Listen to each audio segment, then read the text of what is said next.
Thank you, Madam, for giving the opportunity.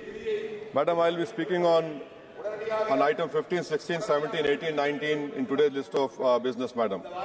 Madam, a pattern of deception repeats every year with Ministry of Minority Affairs. In 23-24, the government allocated 3,097 crores in BE. Ministry of Minority Affairs surrendered 2,060 crores, barely utilizing the funds. The same rule is being followed, pattern is followed in 24-25, where the allocation of 3,083 crores has been slashed to 1,681 crores, with no effort to demand admitted funds through the supplementary demands, Madam. Madam, scholarship for minority students have been gutted. Pre-matric scholarship, only 90 crores of 326 crores have been utilized. Post-matric, 343 out of 1145 crores have been utilized, leaving thousands of students without promised support. Madam, government is not willing to make minority scholarship demand-driven. The unit cost of scholarship for 3 schemes have not been revised in 2007 and 8, and scholarships are not being sanctioned because of lack of approval by Cabinet Committee of Economic Affairs since 22-23. It is a known fact, empirical studies have proven literacy rate of Muslims for persons aged 7 years and above is lower than the All India literacy rate of same age. According to one study, Madam, the higher education Muslim enrollment is 8.91% compared to All India communities 26.7.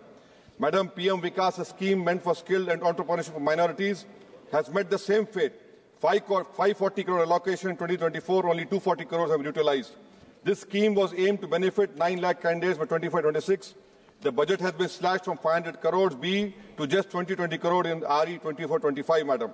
Madam, in supplementary grants, Ministry of Agriculture, there is a scheduled caste sub-plan. Since 2021, utilization has never crossed 70%. I demand from the government to ensure that the scheduled caste sub-plan, their scheduled caste farmers must benefit and not then let them sit on paper year after year. Ministry of Fertilizer and Chemicals, Madam, in this supplement demand, 14,000 crores is being asked. Madam, this is not budgeting, this is firefighting. This talk of Atmanirbhar Bharat is only empty talk. How did the government allow such a critical sector to be held hostage by China? 30% of India urea imports in 23-24 come from China. Key raw materials like phosphoric acid, ammonia come from China, which makes Indian prices vulnerable to China trade policies. Madam, I'm thankful that Minister Piyush Goyal is here. A specific point on US tariffs, Madam. Goldman Sachs estimates that if the US imposes tariffs, this could decrease India's GDP growth by 0.6%.